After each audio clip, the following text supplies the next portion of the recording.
Hi there, this is Joe from SquareXO, and this is SquareXO episode 83. Today, Rebecca's back. Hello. And we're joined by Nick. Hello. So, hi. Okay, so we're just going to jump straight into it. Don't forget to visit our website at squarexo.co.uk.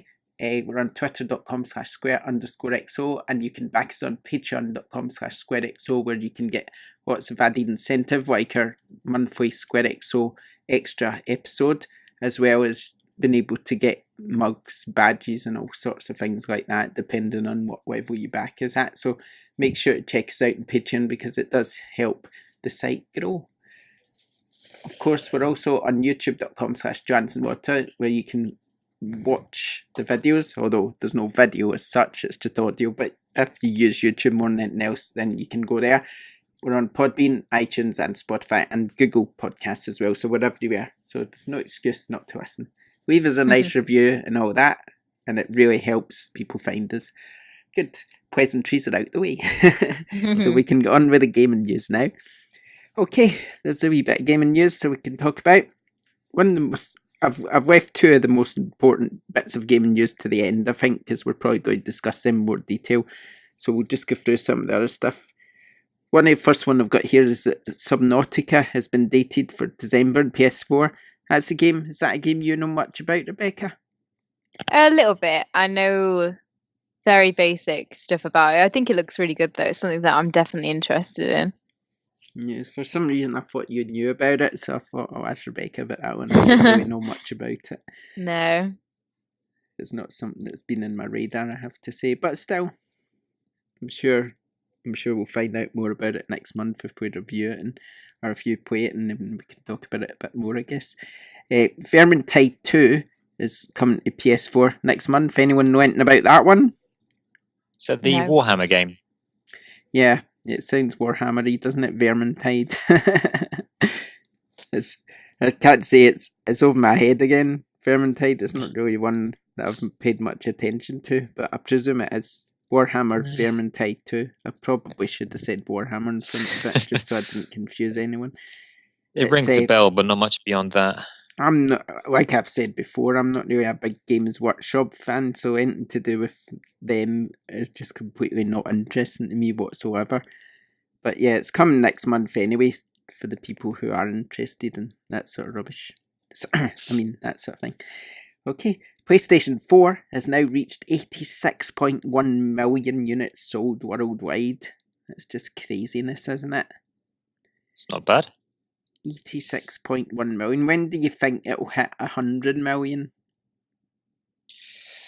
It's got to be next year, isn't it? Probably after the release of the PS5. If PS5 comes out in 2020, most people that want a PlayStation will own one by now. I'd say probably, if they keep doing PS4 games while they do PS5 games, like they did the 2 and 3 and then the 3 and 4, they might hit 100 around then.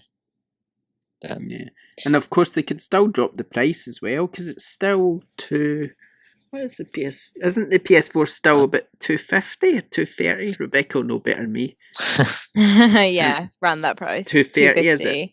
With a game? Yeah, $230 to $250. Yeah. It's Black Friday next week, and I know my dad's after picking up a PS4 in the Black Friday sales, so you never know.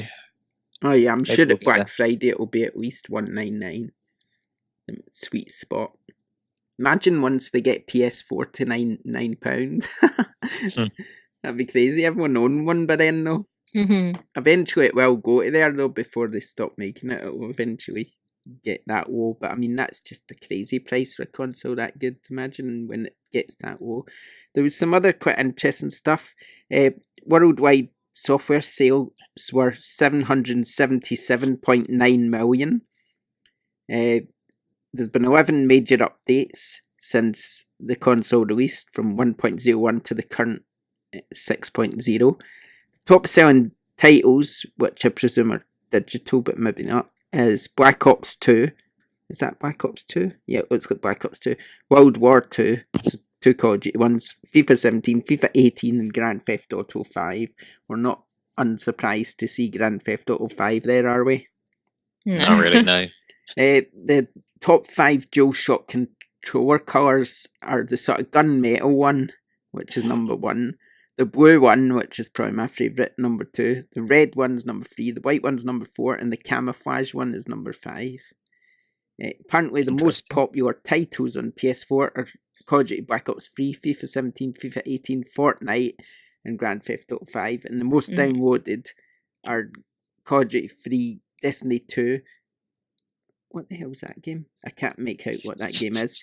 Just Cause 3 and Mafia 2. I'm not sure what the middle game is, but it's like a 5 button scored through, if you know what I mean. So 4 and then a score through for 5. I can't figure what game it is. I can't remember.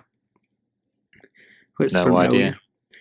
I don't know why they said, but they said the rarest PS4 model is the blue one. I've got the sort of anniversary PS4 Pro one, but I don't know why that's the rarest, because obviously the anniversary one's got less units out there than that one does. So I don't know what they mean by that. Maybe they meant rarest PS4 Pro. Who knows? Either that or they just got it wrong. But hey, so there we go. That's quite interesting. I'm surprised that the most popular controller isn't just the straight up black one. It's probably the cheapest out of all of them. Rebecca, you'd know better than me, I guess. Yeah. But I like the black one more than any of the others. It's iconic. It goes with everything. Weird that that's not on the list. Yeah. Maybe it's just because it comes with the console, so everybody buys ones that are different, if you know what I mean. Even my Xbox, I have 4 Xbox One controllers, and each of those are black. I just like the black ones better than the rest. No, I've got loads of different DualShock controllers. I've got this Darth Vader one. I've got this sort of see-through one. I've got both anniversary ones. The God of War one, a red one, a blue one, a gold one. I think I've got another black one as well. Don't know. I've got so many. I've probably got more than that, even what I just said. Don't you collect everything in the world though? So I've not bought all the different colours of controllers. There's probably some more I would like to buy, but I'd stop myself. I'd want that orange one. That orange one's awesome. But no, I stopped myself. Stop. THQ Nordic has bought Wreckfest developer Bugbear and Goat Simulator developer Coffee Stain. I'm really looking forward to Wreckfest. It's on, I think we've talked about it briefly before, but it's coming to console. It was due to come to console this month, but it's been delayed. So that's going to come out next year. But it's basically Destruction Derby for this generation. And I've got it on PC because I must have backed it on Kickstarter or something like that, because I've got it on PC and I never bought it. So I'm presuming I backed it at some point. And I looked in the forums and I've got a forum badge and stuff, so I'm guessing I backed it, but I don't remember. But I don't really play PC games, so I've got this game on my Steam account for free. And well, it's not free because I backed it, but it's just sitting there, so I thought, let's just have a wee go. I didn't want to play it too much because I'd rather play it in console, but I just did a wee go, and it's totally Destruction Derby. It's so good. It's really, really good. So I'm really looking forward to playing that once it comes out in console next year. And I'm quite glad THQ's behind it and bought the studio behind it, because they're a good developer. Them Bugbear, I'm sure they were involved in the flat out games. Yeah. So they've got quite a good racing pedigree. THQ seems to be snapping up loads of studios and IPs, so it's worrying to me a little bit, because I'm a bit worried that they're going the same way that the other THQ went. And that because the old THQ had loads and loads of IPs and seemed to stretch itself a bit too far, and then I think it put too much money into, what was that really sort of was the last nail for it? What game was it? Does anybody remember? I can picture the box. It was one of those really weird shooters, wasn't it? Oh no, I'm sure it was like a rhythm game. They did have Metro, didn't they? But I'm back in sure the they day. put a lot of money into something that just completely went wrong. But they also, at the time, they also had Saints Row and stuff like that. But let me see if I can figure out what game it was. It was quite. They just put too much money into something, I know, and it just went wrong. And I'm just worried that this, although it's THQ Nordic now, I'm just worried they're sort of putting too much into. I don't know what I'm trying to say. I'm just worried they're just doing too much. But maybe they know what they're doing, I suppose, don't they? Hopefully they learn from the mistakes of the past. Yeah. I just know whatever it was, I'm sure somebody will tell us in the comments, but whatever it was just a really sort of one of the games that they just threw all the money into and then it never sold, and I think that was kind of what made them go bust. But obviously this THQ seems to have some pretty decent IPs. Wreckfest looks great. Darksiders coming out this month. I'm very excited for that, obviously, as I've been saying for the past year or something. And yeah, they've got loads of IP. But I'm just, again, they're quite a double-A studio, really, double-A publisher. And they can be, even though the games might be good, you kind of, at the same time, they might not sell that well. Yeah. So obviously, if they put loads of money in them, they don't really sell that well. Where are they getting their money back from when they're acquiring all these studios and stuff? I don't know. Oh, well, we'll see. Fingers crossed for them, because they're beginning to be one of my favourite publishers already. Because I think they're great. A bit. Well, that studio. And my iPad's just ran out of battery now. So I'm not sure what the next bit of news was. Give me a second and we'll just get it back again. That's terrible. Running out of battery. What a nightmare. Right, let's talk about something else in the meantime. What have you been up to today, Rebecca?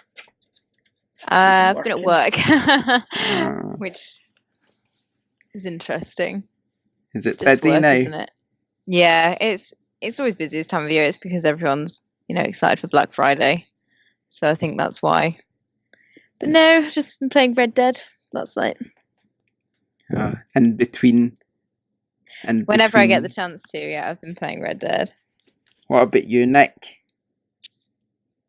Today I've been going between the Spyro remaster, because it is absolutely fantastic, that game, and Hitman 2, which our review should be live on the site on Monday, I guess. But no, Hitman 2, sneak preview of the review, is much, much better than I was expecting it to be. Oh, that's good. That's good. Do you want to know more? Read the review. Yeah, read the review. Oh, and we may as well talk about the website, I guess, while we're here. We'll get quite a reviews on there recently. I think one we put up to today. One was The Long Journey Home, and one was NBA 2K Playgrounds. But I was away for a wee break, so we never put any up for a few days. But literally, we've had a review every day since the beginning of September, I think, near enough. So we've got plenty on there. It's been absolutely crazy. It's just been really busy recently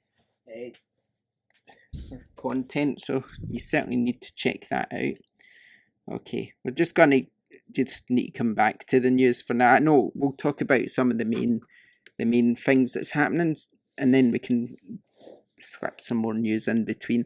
So one of the things that came up was that Microsoft might be actually releasing a Xbox One console with no disk drive, which is very interesting, I think, because it's something that's been tried before.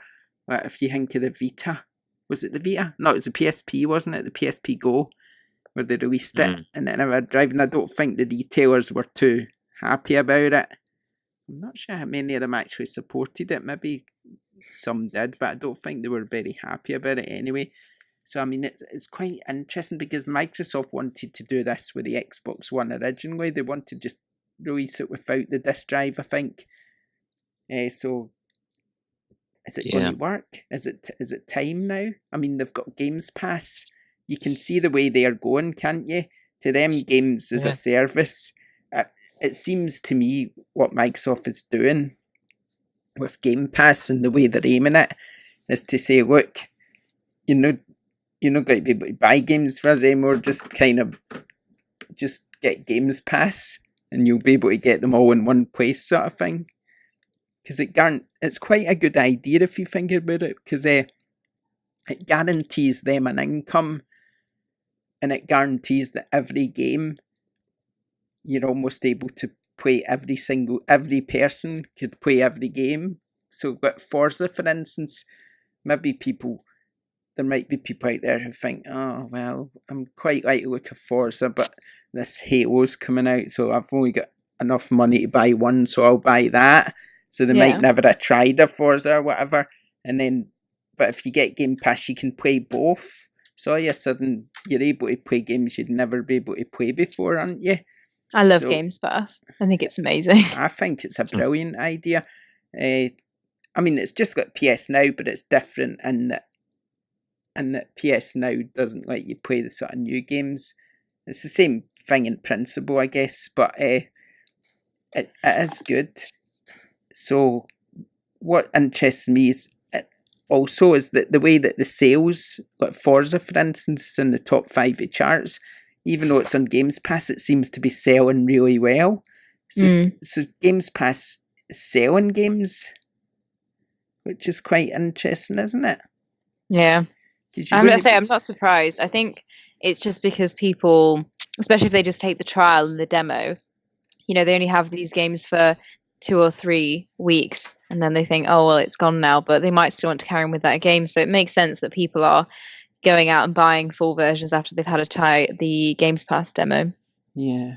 I mean, it makes you, although it's not even really a demo on Games Pass, is it? Or do you just mean if they get a trial or whatever? Yeah, the demo with the Games Pass, because if you only sign up for it, it's, a month free, and then after that you start to pay for it. But that first month, I think when I knew it was running out, I thought, oh God, I really want to get, Forza, because I'm really enjoying it and I want the whole game now that I've had a taste of the whole game. Yeah. So, what do you think this means? I mean, if they do go ahead and release the Xbox One without a drive, what do you think? There's a few things that I want to talk about here.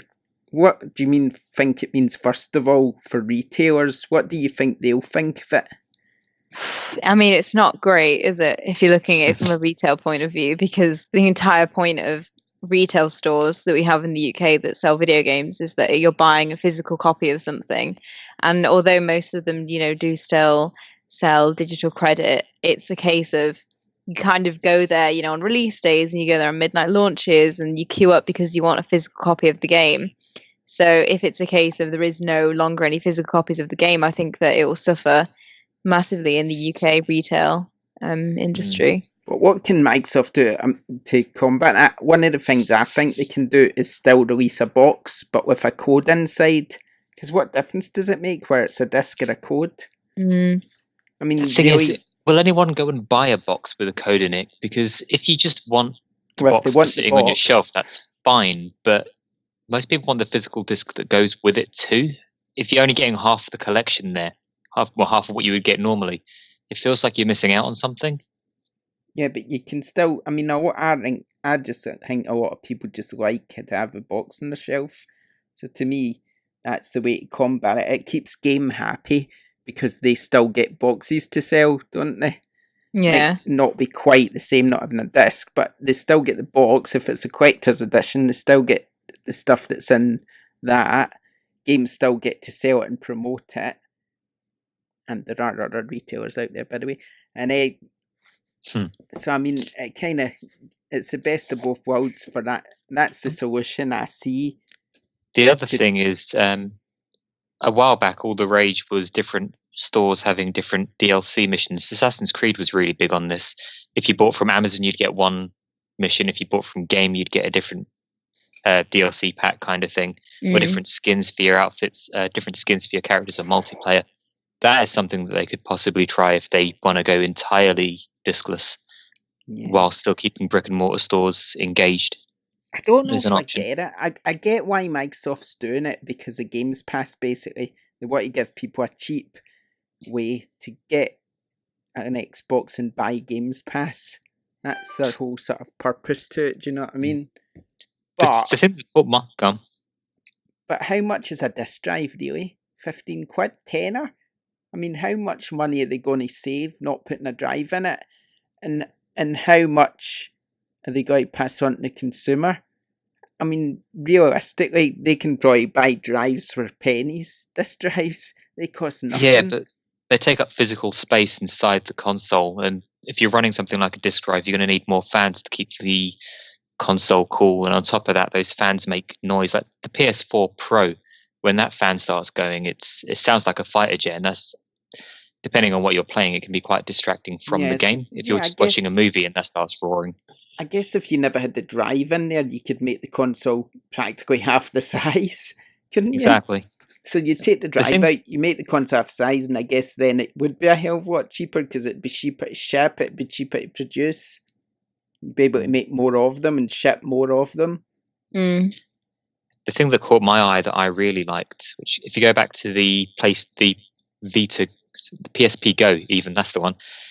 The problem there was no one was ever going to upgrade to a Go, because if they had the PSP in advance, they would have all of the UMDs, the old weird triangle discs that you used to use in a PSP. I had a collection of like 20, 30 games that I wouldn't have been able to use with the Go. So when I had to upgrade because my PSP it died, it happens sometimes, sadly. It wasn't a case where I could upgrade to the Go and keep my games. With the new, what I've heard on this possible Xbox without a disc drive, is that there'll be a way to trade in your physical discs for codes for games so that you can download them onto the new system. That I think is interesting. They might get more people just in the whole, I need to upgrade my system in that area of the market. Yeah. If you see what I'm saying. Yeah, I don't see too many people doing it, mind you. I could do it easy because I don't have any Xbox One discs. So I could just buy one and that's it. I literally don't have one. All mine, every game I own for Xbox is a download. So I mean, it wouldn't really affect me. Whereas when it comes to PlayStation 4, it'd affect me out quite a bit, I would say. Even though I have most of my games are digital, I do have quite a lot of discs as well. But I mean, that's the problem. If your PS4 died tomorrow and you had a choice between one that did and didn't have a disc drive, you'd kind of feel forced to get the one with the drive to play the games that you have. Oh yeah, yeah, I think you would. Yeah. So, although I do have trade in those about 5 PlayStation 4s in this house, so I think it'd be alright. Yeah, touche. Yeah, we have quite a few, so we'll be alright. So maybe I would get the digital only one. I don't know, we'll see. But no, it's quite. I just thought it was quite interesting. The other thing I want to say is what's going to happen with it if they are releasing one. It's obviously a tester, and if it sells, then Xbox One 2, as I like to call it, will definitely have 2 SKUs, probably one with a drive and one without. If it sells, and that makes you think PlayStation 5 will probably do the same, have one drive, one with a drive and one without. What's the harm? I mean, they keep the people happy who want this, and they keep the people happy who don't. So, I mean... Yeah, at the very least, it'd be interesting to see what comes out of A/B testing on that one. Or just see which one sells the most copies on, most consoles on release day. Yeah. Very I don't know what one see. I'd buy. I mean, I think I would buy the one that uses a disc just in case we got review code I had to review.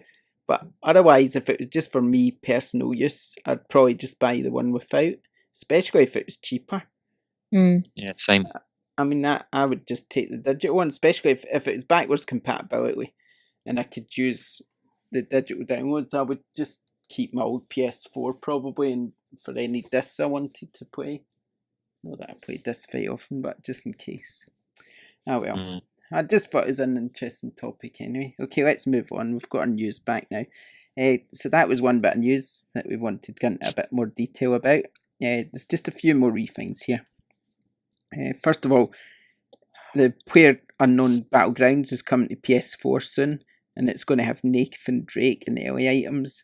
It's not really a game I'm really that interested in. I don't know about any of you guys. Not really. Not really. No, I didn't think so. I already knew the answer to that, but I had to ask just to be nice. The new Spider-Man DLC is out next week. Anyone excited about that? Or Haven't just even played Spider-Man? Spider-Man yet, so What about My you, mate Nick? still has my copy of the disc, so I'll probably wait till all of the DLCs out and just storm through them all at once. So did you play the first game? Spider-Man. Yeah, did you play it before I've the DLC? Platinumed the base game. I haven't touched any of the DLC for it because I lent my mate the disc before the game came out. So before the DLC came out, I live just outside of London and he lives in Birmingham, so we don't see each other too often. So when all of the DLC's out, I'll nick my disc back and just blitz all of it in one fell swoop. Well, we've reviewed the game and the DLC, so next week we may as well review the next episode as well. I'm looking forward to it, but I don't know what am I looking forward to.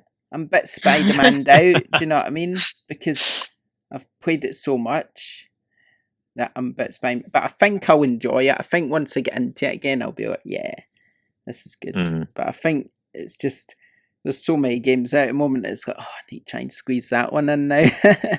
Okay, the DLC's only a few hours long generally, so it's not too bad. Tetris Effect players discovered that you can play a secret Game Boy Tetris stage. I tried to do this, right? It's awesome. I watched a video of it, but I tried to do it, but I was too late. So they just put it there for the weekend, and then they took it away again. But basically, if you get to level 50 in Tetris, which I'm not at yet, then it unlocks forever. And what it is it's just the original classic Tetris with the music. And you could just play it in VR, this sort of old retro Tetris. The music, that's the most important part. Do do do do do do do do do do. Oh man, I can't wait to play that. It's gonna be awesome. So yeah, I was a bit gutted when I never saw that stage. That is awesome, but I've got the original Tetris on the original Game Boy about 5 meters from me at the moment. Yeah, it's not the same as in VR though, trust me. It's just amazing. No, I can only imagine. Game of the year. I'm being serious. That might be in my top 5 games of the year. We'll see when that episode comes around. I think it'll surprise people that. There's still time. Right, okay, that's that. And we've got one more bit of news we've got to talk about in a sec. But we'll go to charts. Right, charts is fairly standard this week. Red Dead, number 1. Black Ops 4's number 2. FIFA 19, number 3. Forza, which we were talking about a minute ago, being in the top 5, is number 4. Spider-Man's number 5. Mario Kart 6. Crash Bandicoot 7. Assassin's Creed 8. Lego Harry Potter 9. And the Lego DC Supervillains is 10. Where's Grand Theft Auto? Number 15. So it's still hanging around. It's not dropping down yet, even though Red Dead's out. So there you go. Okay, let's just talk about our last bit of news because it's also part of our topic, and that is Sony not appearing at E3. That's a bit of a shocker. I think we could all probably say we were all surprised at that one. I certainly was. They've been there every year. What are they doing? I think it's a good move because they've obviously because the fact is they've got a plan. They've cancelled PSX. They've cancelled E3. That means there's something big happening, and it's the PlayStation 5, obviously. The PlayStation 5 is rumoured to release in 2020. So if that's the case, it will be announced next year. So either there's going to be a bloody good PlayStation experience, or they're going to announce it like they kind of did with the PS4, where they had that sort of special event in March, remember? Yeah. I don't see them doing it in March, because when they done that special event in March, they announced it, but then they talked about it more at E3, didn't they?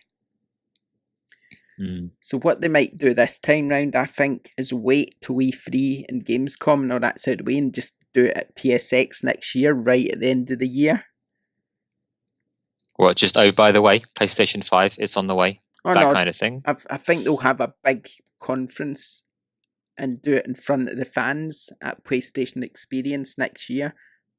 Because usually the whole PlayStation Experience in December, I think it is. So I think what they might do is do PlayStation Experience in December and have their press conference there. Maybe the only press conference of the year. They might have it right at the end of the year. And That wouldn't surprise me at all. And just do a big, massive thing right in front of the fans. That's better than E3. What's better? Do it because E3 is a corporate journalism crowd and all that. What's better, doing it in front of them on video or doing it in front of your fans? Mm-hmm.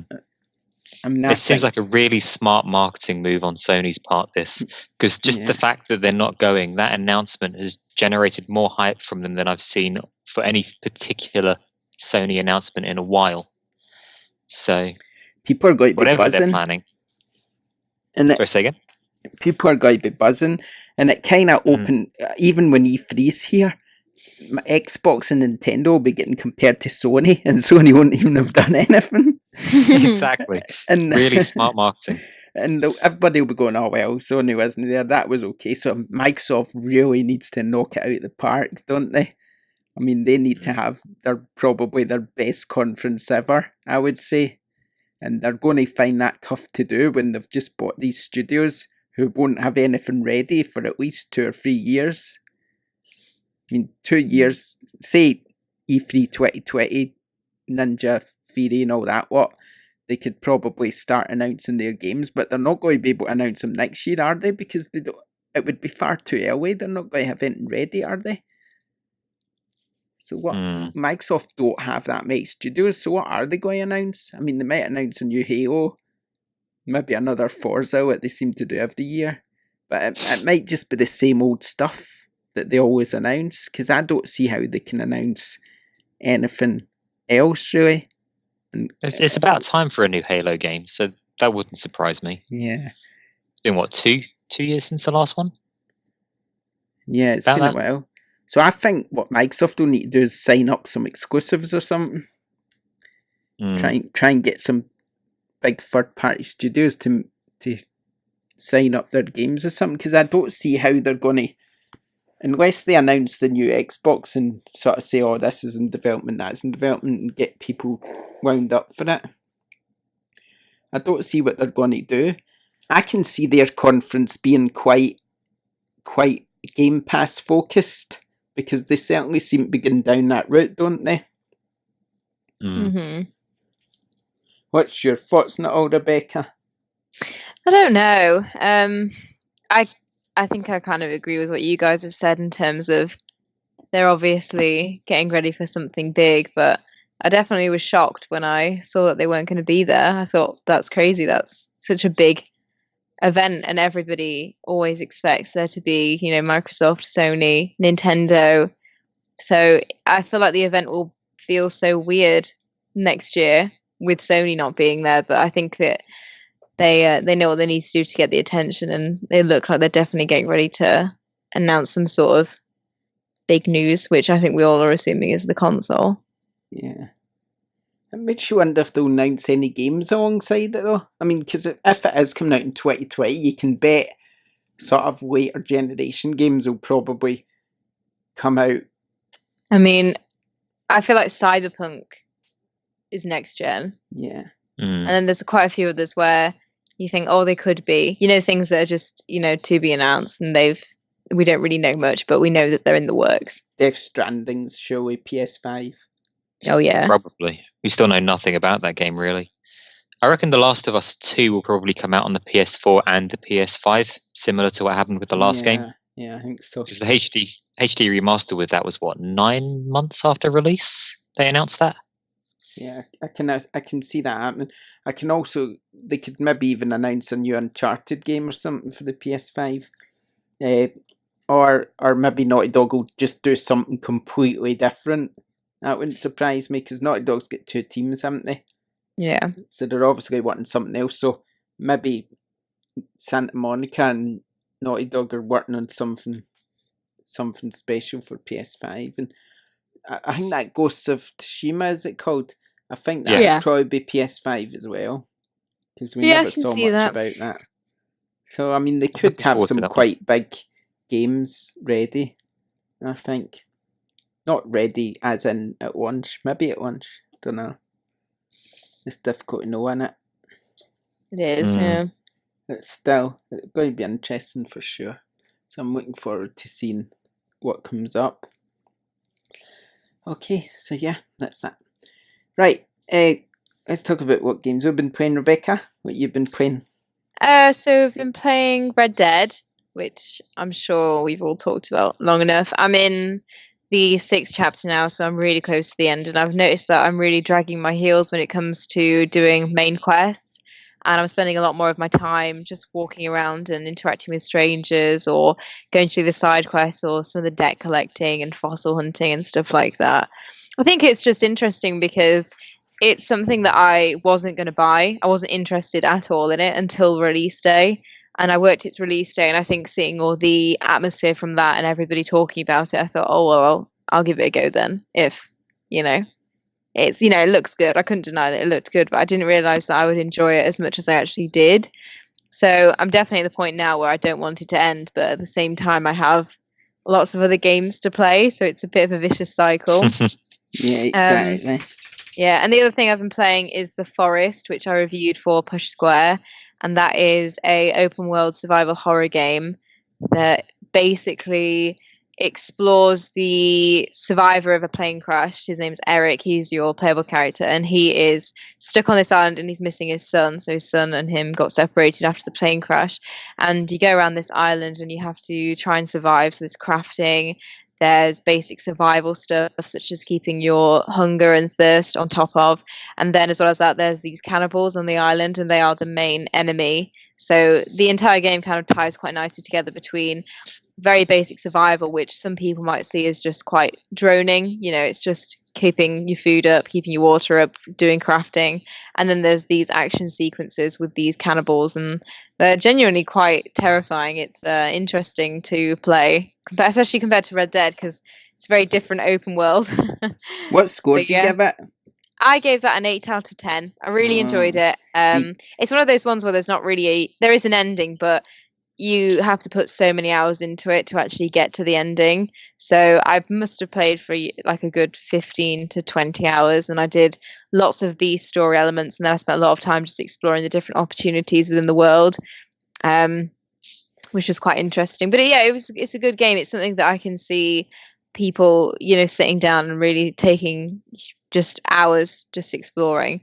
I didn't think it was as good as The Long Dark. I think The Long Dark is something that I've talked about a lot, and it's something that I really like. But I think the reason I like that is that there's a more natural feel of realism to it. So you have to keep an eye on your weight, you have to keep an eye on cabin fever, and there's no real enemies in it. So it feels almost like a survival exploration game rather than a survival horror. So I noticed we gave it 8.5 out of 10. Yeah, interesting. Review. So yeah, same. We basically feel the same. Yeah, the cons here says that just the pros and cons. He was just saying that the lack of voice in the opening scenes broke the immersion. Yeah. And that the multiplayer wasn't as good as the single player experience. The multiplayer is good, but the problem is that the multiplayer sort of breaks down the overall theme of the game, which is that you're alone and there's all these monsters around you. So when you play in multiplayer, you don't feel as scared because you always know that someone's got your back. In single player, it feels like a survival horror game where every twist and turn there could be something horrible waiting to get you. But in multiplayer, you just feel like you're out in the woods and you've got people keeping an eye on you. So I get what he means with that bit. Yeah, it's quite interesting. Well, but you, Lloyd, what have you... Oh, Nick, sorry, I don't know why I'm calling you Lloyd again. Just so used to Lloyd being here now. Nick, sorry, what have you been up to? Talk about other more? Than Hitman, which I mentioned earlier, and Spyro, which is absolutely... No, it's Spyro, which is a fantastic remaster. Other than that, it's just carrying on with Persona, which we was talking about with Lloyd last week. Yeah. We'll get a spoiler special or something up at some point. Yeah, that'd be a good idea. I've tried Spyro now. I mean, I never played it before. I've never played Spyro. I had a wee go. To me, it feels a bit like, because I've never played it before, I'm obviously just talking from a personal point of view, but to me, it feels a bit like that ukulele game. Like, it kind of feels like it should be a PS1 game. If you know what I mean. It doesn't, even though it's a good remaster, like you say, and it looks fantastic, it feels a bit basic to me. Like, Yeah, graphically it's exactly the same. Well, graphically it's based on the original one. So all of the Yeah. gems, all of the enemies are in the same place. They do the same sort of things. So it's just nostalgia that's just been painted over with the HD brush, which is Yeah. fantastic. But that's there's what a it couple feels of like. quality of life. Yeah, there's some quality of life upgrades there too. So in the third game, Spyro 3, there was an ability to get your dragonfly, which is, for those of you that haven't played Spyro, your dragonfly is kind of like your health meter and your shield at the same time. Depending on what color your dragonfly sparks is, you'll be able to take a different amount of hits before you die and lose a life. In the third game, there was an ability to get him to point out bits of treasure. So if you missed a gem somewhere in the level, he would point in that vague direction. You could run back and pick it up. They've added that to Spyro 1 and 2 now. So it's not only a beautiful, beautiful remaster, but it's also got the quality of life stuff that that we were all hoping for. Yeah, that's cool. But I mean, all I was trying to say is because I've never played it before, I can't. It feels like a PS1 game still to me, just with better graphics. So it's not. I've played it a bit. I'll probably play it a lot more, but it wasn't. I didn't feel it. If you know what I mean. Yeah. The there was first no one is very nostalgia for me. basic. The second one is much, much more fleshed out. So every level in the second game, it's got like an intro sequence and an outro sequence, so you can kind of get a better feel for Avalar and the world that you're in. Yeah. But the first game is very basic, I'll give you that. Yeah. It did feel that way. But what have I been playing? I had the wee shot on that. Then I did play some Red Dead, but Tetris has just kind of took over gaming for me at the moment. What else? I keep meaning to have a go at Pokemon because I've got it downloaded. The kids have been playing that and seem to be enjoying it, but I've not actually had to go yet because I was away for the weekend, so I'm not actually had to go. I might have a wee go tonight and see what it's like. But yeah, Tetris, it's just so good. I just don't want to play anything else. Whenever I get a minute, I'm just saying, no, Tetris. Tetris, yeah. That's the sign of a good game, though, isn't it? If it's constantly on your mind. I just love how sort of immersive and relaxing it is. It's just you put the music in it. I mean, I'm not really the type of dancey music or any sort of trippy music type person. I like my rock music, but the music in it's amazing. It just goes so well with the game, and it's just like it just fills your mind. It's just I mean, I've done meditation. I quite like meditation, and it's kind of like that in game form. You're just kind of playing, and everything just leaves your mind except these blocks and the music. It's just got, wow, it's just so good. It's got what I've been waiting for in VR, I think, without knowing it, if you know what I mean. Yeah. So, yeah. It looks phenomenal. Oh, it's so impressive. Really. I recommend that to everybody. I don't have played anything else apart from those. I do want to play more Red Dead. I'm only at 20% complete chapter 3. Oh, really? I'm on Yeah. 72%, I think. I'm still at 0, I'm afraid. Still not started that one. It does remind me, though. Black Friday sales on PlayStation Network. There's God of War going for 25 quid at the moment. Oh, so if anyone's yet to pick that one up, that is a good bargain. Oh, I never amazing played game. God of War. I have the disc already, so there's no point in me buying it there, but I haven't played it at all yet. Same as Red Dead, really. What? There's so much on at the moment, it's so unreal. Good. God of War's amazing. I love that game. God of War, £25. I completed Crazy. it so fast because I just couldn't put it down. Neither could. It's going to be so hard when it comes to choosing the game of the year because there's just been so many good games. So I think we'll need to choose a top 5 in our game of the year episode just to squeeze some in. I think we'll be able just to choose one. It's going to be really hard to choose my number one, but we'll get round to that eventually. Okay. It'll be fun, that will. It will be fun. Okay, we've got a few more things to cover. First of all, we're going to talk about the games out next week in Drop. We don't play that game anymore. Rebecca, that game. You know what we like? We like to mix our games up a bit, don't we? So for this Drop, we'll just talk about it and read the descriptions of what's coming out. Cool. because there's some quite interesting games coming out next week. Next week we'll need to take one each, I think, to read out, make it more interesting and discussing me reading them out. So from next week we'll take one each to read out, but I'll just do them. So Ashtung Cthulhu Tactics. I presume this is to do with Call of Cthulhu. Yeah, it's exploring Lovecraft meets WWE, I was going to say, meets World War II universe of Achtung Cthulhu Tactics, a turn-based tactical strategy game set in the award-winning Cthulhu universe, which is quite interesting. Battlefield 5's out next week. Enter mankind's greatest conflict with Battlefield 5 as the series goes back to its roots in a never-seen-before portrayal of World War II. Take on all-out multiplayer across the world or witness human drama set against global combat and single-player war stories. It's not exactly setting the world on fire, Battlefield 5, is it? Not really. People seem Strange, to be a because bit it looks fantastic, but I think weird that EA's got a bit of a downer from people at the moment when it comes to their not when it comes to FIFA, because even when it comes to FIFA actually, because I think people have got a bit of a problem with Ultimate Team from what I can gather, but just in general, ever since Battlefront 2, people seem to be a bit down in EA. So I think even though the game maybe looks good, I think there's just something in the air with EA for some reason. You're not getting that feeling? Sort of, yeah. I get where you're coming from. Yeah, so I don't know. Don't know what's going on there. Beat Saber. Oh, this looks good. Enjoy precisely handcrafted levels and exclusive created content with electronic dance music, all embedded in an appealing futuristic world. Swing your sabers, match the colour in the right direction to slash the cubes, and keep up the adrenaline pumping music. This game is gonna make you dance. It's in PSVR. This could be another super psyched for PSVR. this game. Oh, it could be another PSVR classic, that one. We'll see. Bendy and Ink Machine. Bendy and Ink Machine is a first-person puzzle action horror game that begins in the far days of past animation and ends in the very dark future. With twists and turns around every corner, the game is sure to thrill you and decimate your childhood. It looks good, doesn't it? I want that so bad. I think we're trying our best. We're trying our best to get it for Rebecca for review, so we'll try and get that one, because it sort of reminds me a bit of BioShock in a way. Oh yeah. From the video I saw.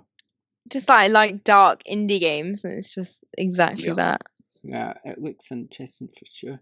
Another one is Boxing Apocalypse. Trapped in an alien prison, you must fight your way to freedom in this action combat game featuring a fully immersive, intuitive fight system. That's another PSVR game. Crow the Legend. In this animated movie, Crow is the most admired animal in the forest with his magnificent colours and beautiful voice, but when the very first winter arrives, can Crow make the personal sacrifices needed to save his friends? Animated movie? So is it not a game then? Interesting. The Midnight Sanctuary was one of those.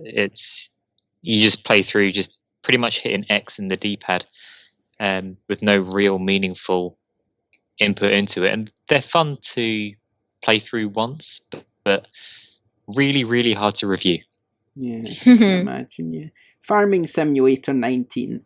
The ultimate farming simulator returns with a complete graphic overhaul and the most complete farming experience ever. Become a modern farmer and develop your farm filled with exciting new farming activities, crops, and animals. There you go. Then I've played them once and I was just like, I don't know what's going on.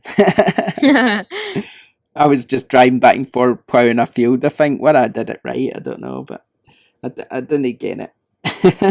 Wasn't it for you and me both. I'm not from an agricultural background, so there we go.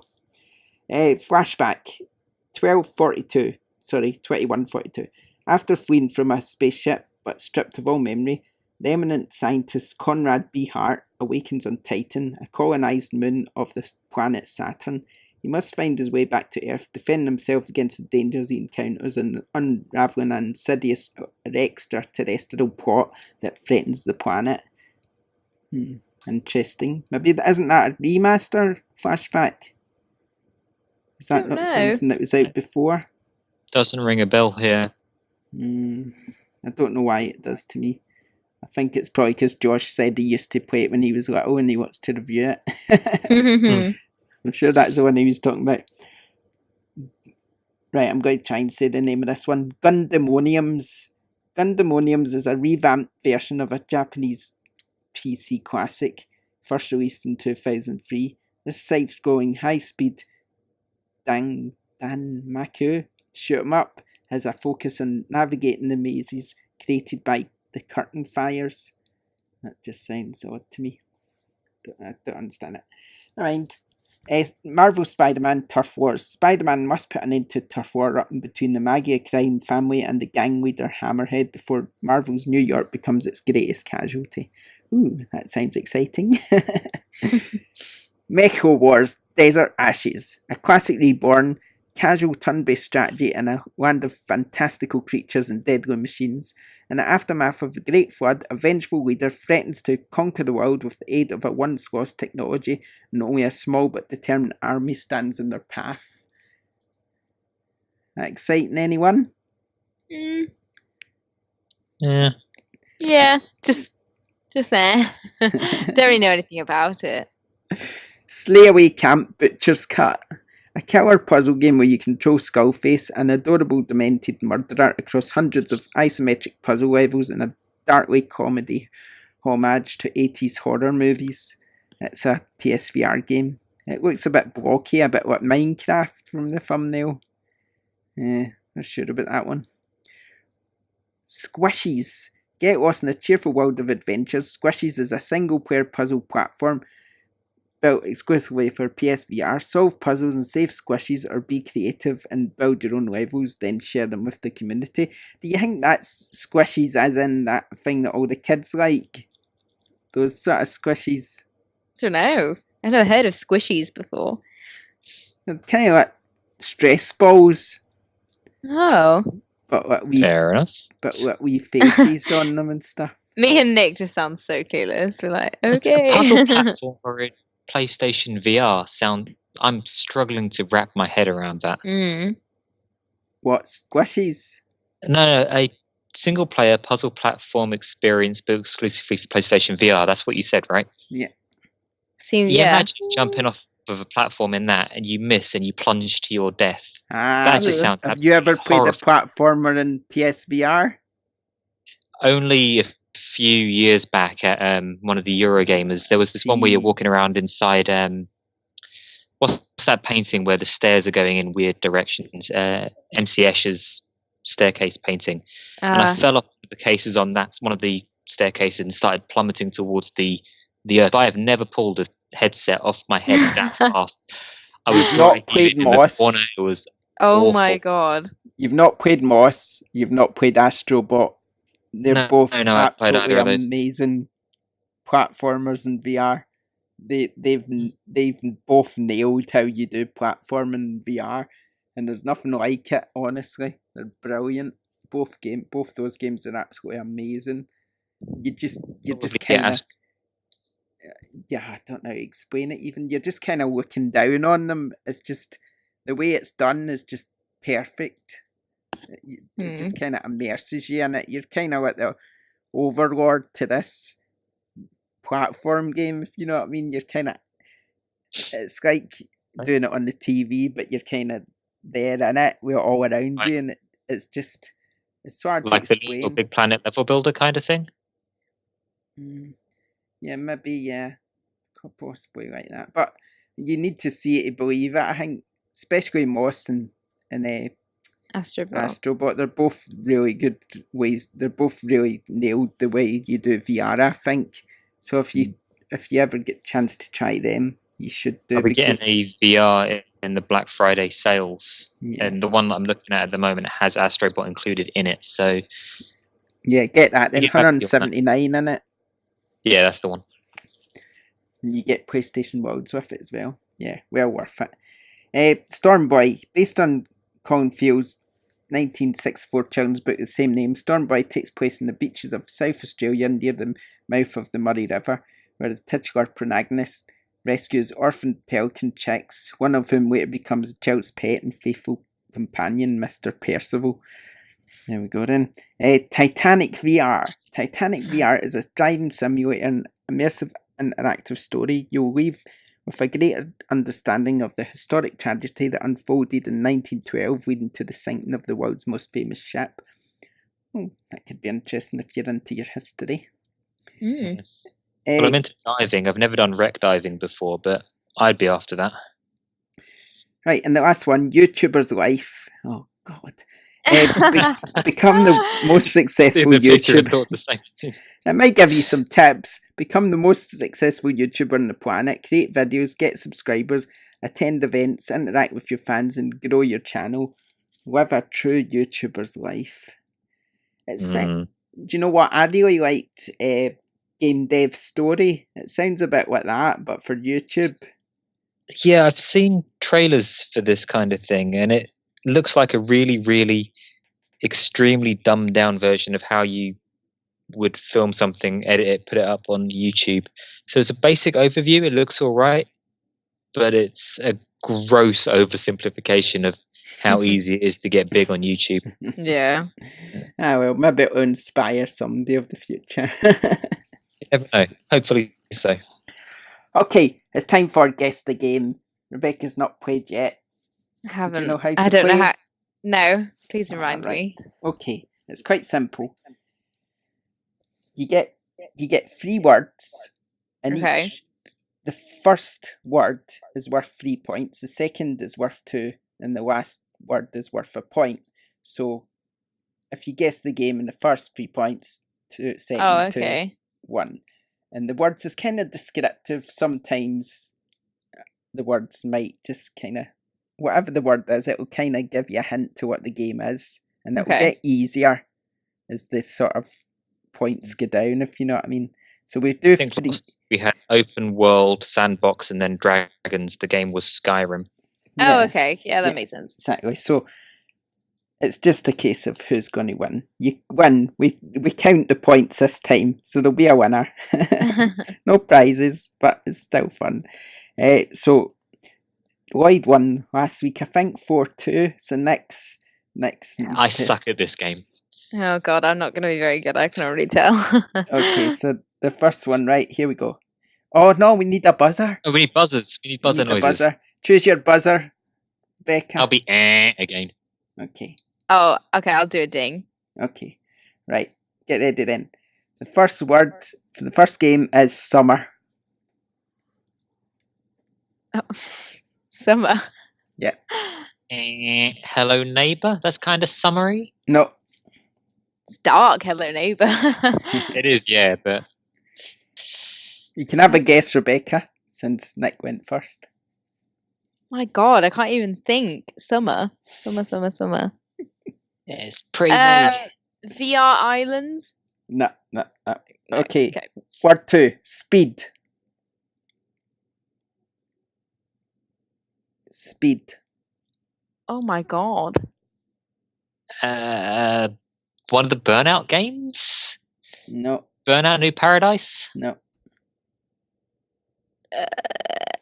Just say like every racing game, you know. Dirt? No. Last word, open world. Oh, it didn't help. No, not at all.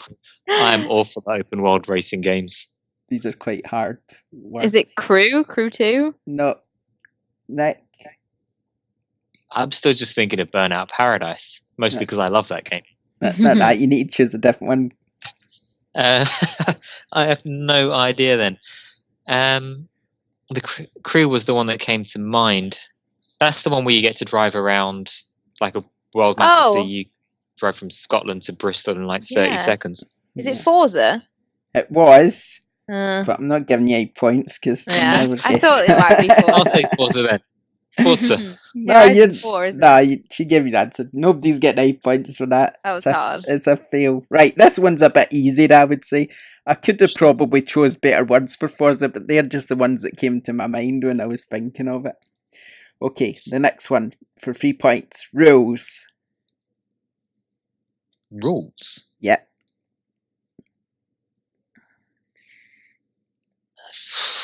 Oh no, I don't know. I think the second one's going to give it away. So the first one I had to make hard. rules. Let's go for Influent, the language learning game from like No, 6 years ago. No, Oh my god. No, you're going way too complicated as if I would think of that. Only because I would have used it when I was still a teacher. No, I have no idea for rules. Rules. No. No, you're allowed to No guess, clue. Rebecca. Oh, I don't know. No, honestly, I cannot even begin to think. Unless it's like Next some one. kind of... I don't know. No. What's the second one? Take a guess. Any game. You may as rules. well.